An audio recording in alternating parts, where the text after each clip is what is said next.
And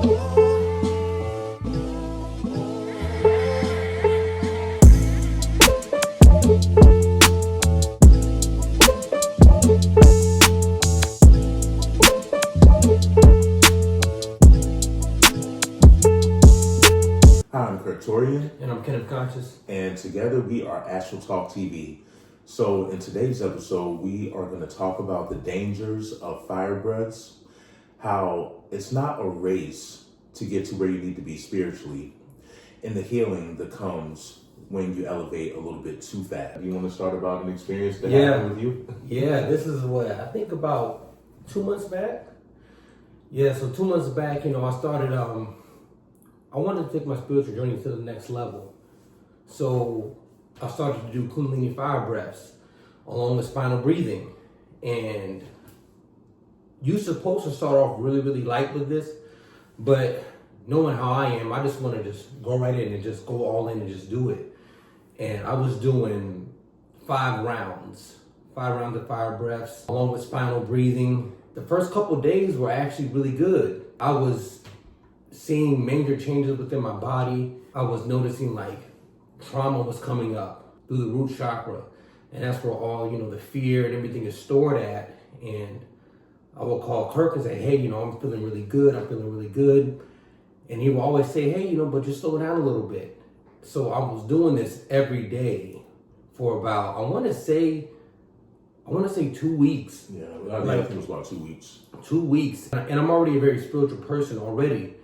So before I go to work, I would do these fire breaths and I was seeing people's auras. I was able to see colors in their aura. I was able to, like when I would look at walls, I would see static. I would see energy. And I was just really, really loving this experience. I was having way more vivid dreams. I was astral projecting a lot more. And I was having experiences in the astral plane that I wasn't used to having. And I was just like, wow, like this is amazing. This is amazing. But that started to take a turn a little bit. One night I went to sleep. A black snake came to me. It was in a dark room. So in my mind, I'm like, okay, that's the subconscious. Right. So it came into this dark room, but I could see the snake and it was coming to me, circling around me, putting his face like near my chakra areas. It was seeing if I was ready for the energy. The next day, I'm doing my fire breaths again. I'm hearing the voice of the snake now. So I stopped the fire breaths to meditate and I heard, you're not ready. And I said, I don't care. I want to upgrade my spirituality. The next day, I was having headaches. I was so sick. And these headaches weren't just a regular headache. It was a headache right here. Just third eye. Massive pulsation. And, I called Kirk. I said, hey, Kirk, I need you, man. I need you to come over because I'm having these, this is intense. I couldn't handle it. I was seeing colors on the walls and it was quite scary, and I called Kirk over and I'm letting you know, man, I have never cried this much in my whole entire life. I have never, ever cried this much, but it's showing that the healing that was taking place, but it was just too fast. When you have healing coming that fast, you can kind of go crazy if you don't have the right people around you. There was good in that because I've noticed that now when I astral project, I'm way lighter. When you have your light body, you don't want it to be feeling heavy when you're on the astral plane because you can't navigate the way you want to. You're more fluid, but yeah, Kirk, tell them, like when I called you over and... Oh, man. Man, let me tell you, that had been one of the most scariest, concerning nights in a long time. So, interesting fact, I had just left the gym. I was on my way home. I just got to my car, as a matter of fact, and that's when I got a call. And Kenneth's like, hey, are you just leaving the gym? And I said, yeah. And he was like, hey, I'm sick. I said, well, what do you mean that you're sick? He said, I have a headache. My third eye is just pulsating. It just won't stop. And it's starting to get heavier and heavier. And instantly I knew exactly what that was. So this is what you will call third eye simulation overload. Okay.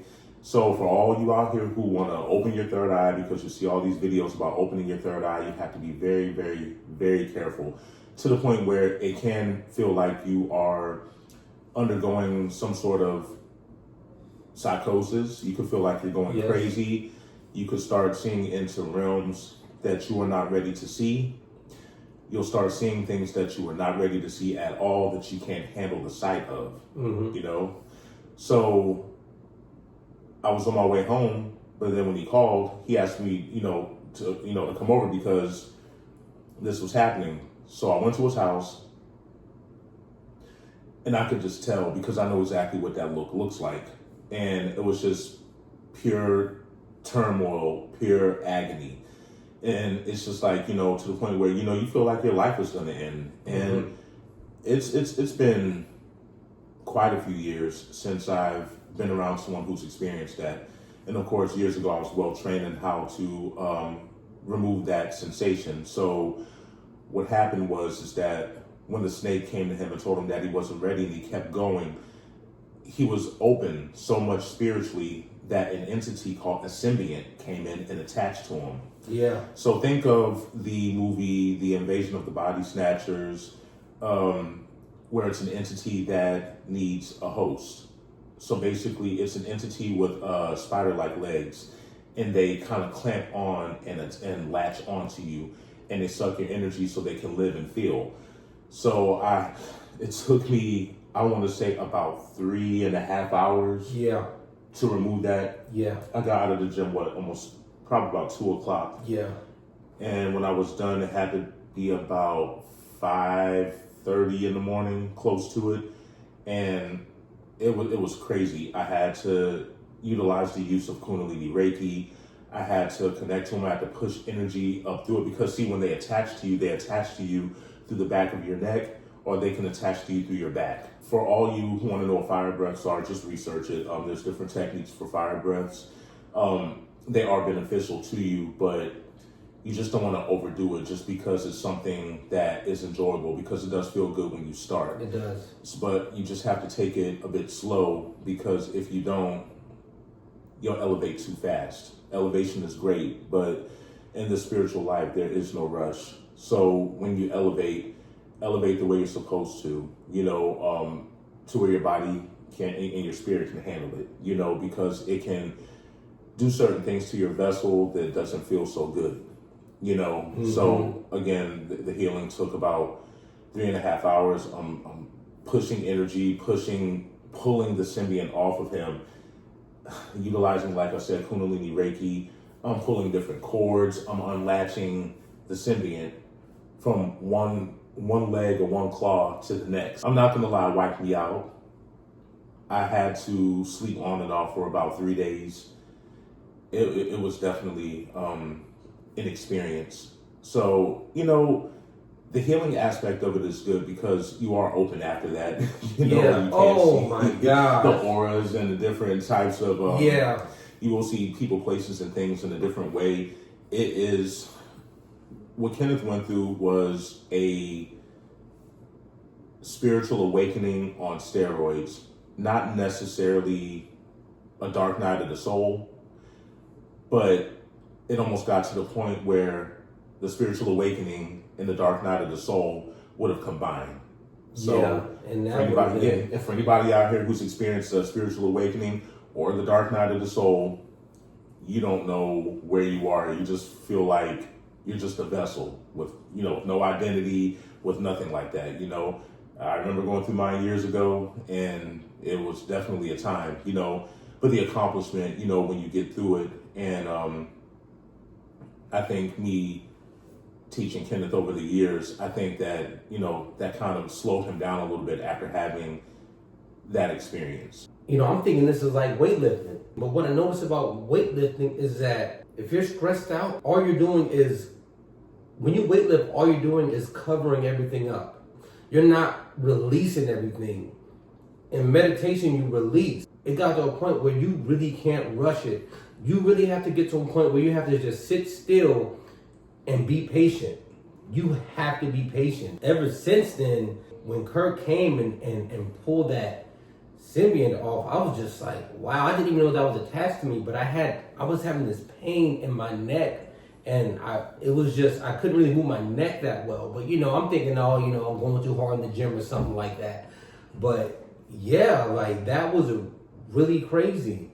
And ever since then, I'm walking around when I'm at work and when I'm talking to people, like they'll just start glowing now. They'll just start glowing. And it's just like, what? When I'm talking to Kirk, I'm seeing purple over his head. I'm seeing his aura shine. I'm like, wow, like this is really something. The after effects is, it is really amazing because spiritually I do see myself, I've hit that next level, but now I know, okay, we're slowing down. I have not started 5 breaths again just because I still want to, because I still want to just say, hey, we got to slow this down. We got to slow this down. So I just been doing just some meditation, but that was interesting. And I'm going to get to something else too, but I'll tell you, it was interesting because for people who are really spiritual, you can sense spiritual energy around you.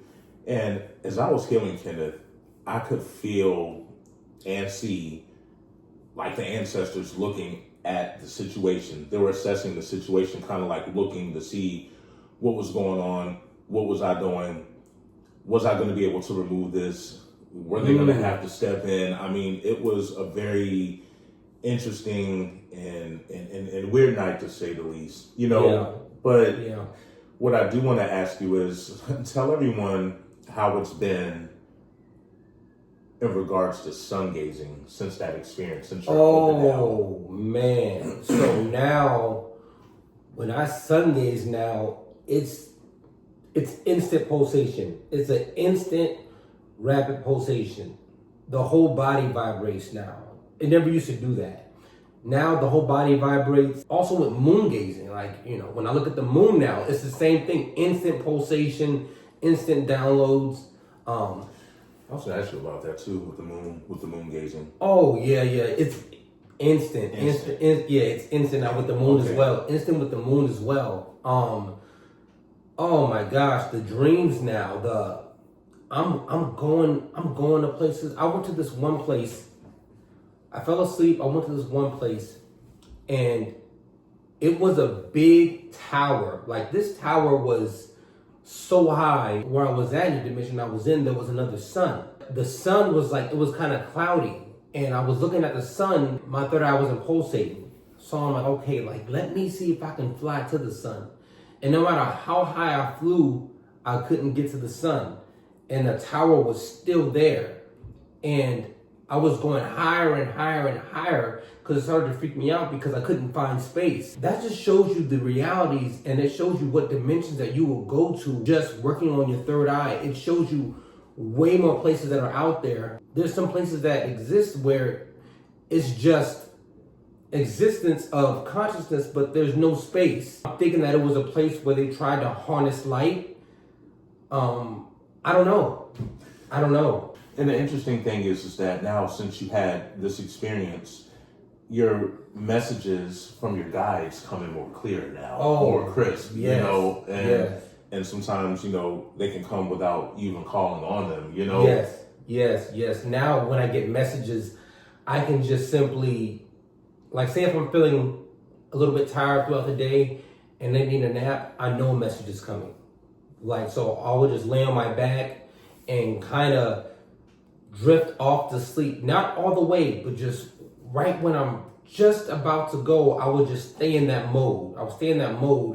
And then I would see images in the third eye that I'll start to show. I would see faces. I'm able to get that response through dream state. Yeah, so that's a cool thing. So, just be mindful when you do these techniques, because you can experience certain things like headaches, you can experience migraines, you can experience anxiety, panic, you can experience flu-like symptoms. Just be mindful. These techniques are very, very, very helpful. Meditation is great.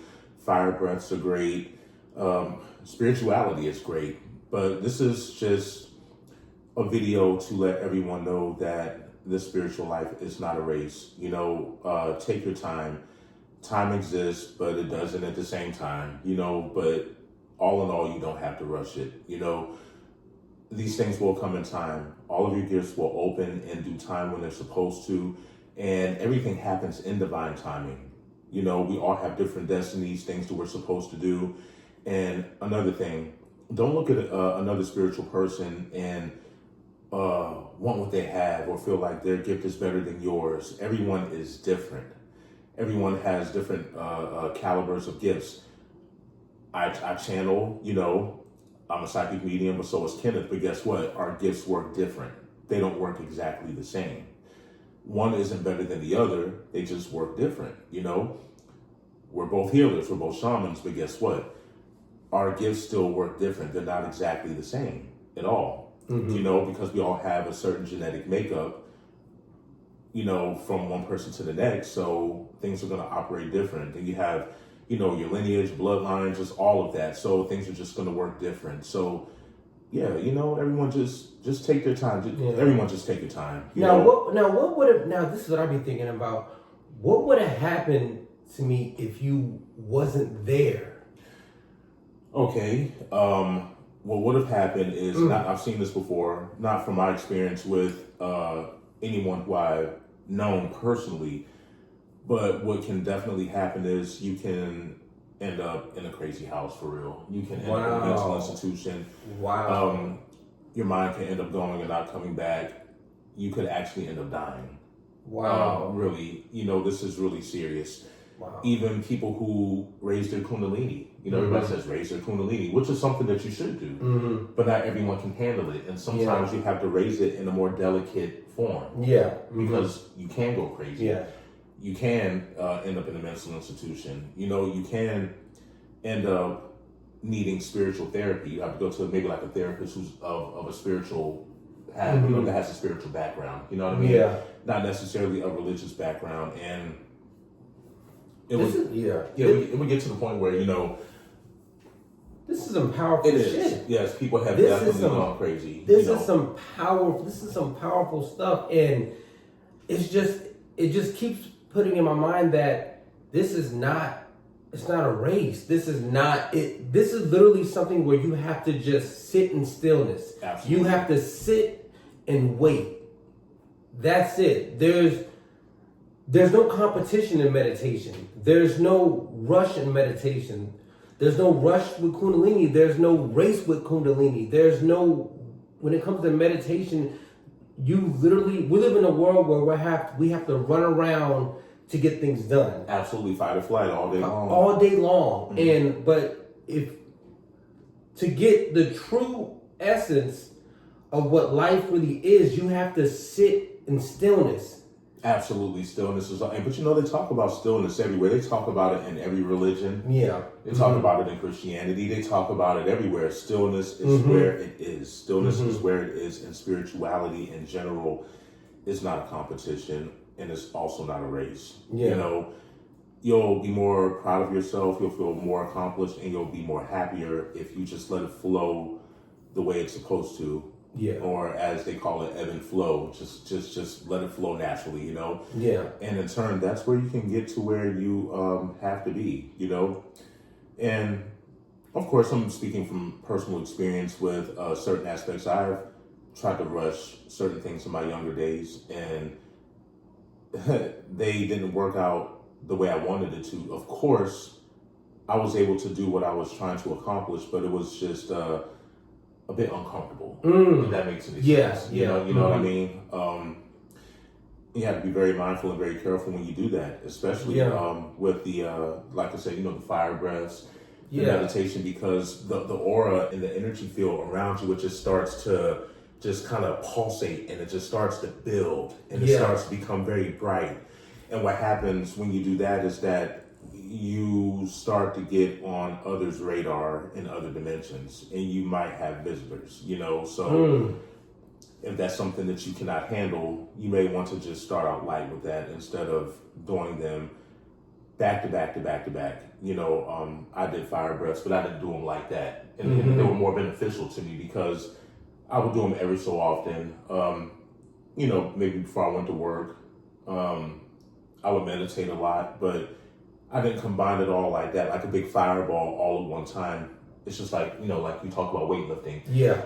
If you've never been to the gym before, you don't want to go and bench press 500 pounds on your first day. Exactly. If you need to start out with, 50 pounds or something like that and build your way up over time to get to that 500, which is in turn spiritually what you did, which is why you had that experience. Yeah. And it's these, oh my gosh. I'm just thinking about all the astral, like I've been going to certain places now, and I'm just saying, sometimes it kind of like, it's like, oh, whoa, but then I'm like, and if you're fine, it's astral projection, you're good, right? You're cool. But it's just like the places where I'm going, the things that I'm seeing. I went to this one place, and I don't know if you guys have seen the movie Tenet, but like I said, they always put things in movies, so it's very important to watch those movies. It was similar to that. I get into a car, and a gentleman gets in right next to me. He has a suit on, and we're driving forward. And then it stops. And then the dream happens again. He gets in the car. Now I'm driving backwards, and I'm going like 150 miles an hour, and we're on the freeway, and it has a series of loops, and we're going faster and faster and faster. And he's telling me that these people on this planet, they're actually doing like soul swapping. There's people that are putting their consciousness in other bodies, and those people rule the world, rule Earth. And they're constantly swapping other bodies. And he's telling me this. And as he's telling me this, I'm like, what the hell is this? And then we crash. But right before we crash, I hear somebody knocking on my door. And Kirk's like, hey, Kenneth, you all right? Everything going on? And I'm just like, dude, you want to hear the freaking astral projection I just had? I'm telling you. And he came in right before like an explosion, so who knows what could have happened? But it's like, and it's ever since then, like since that fire breath experience, it can like upgrade you, but be ready for like what happens. Be ready for what you're going to see, because now at this point, it's like before I go to sleep, I'm like, all right, I might go somewhere, because I'm at that point where, like that show Supercell, how in the beginning they can't control their powers. Right. It's like I can't control it. I'll be walking down the street and I'll just start feeling a rush of energy.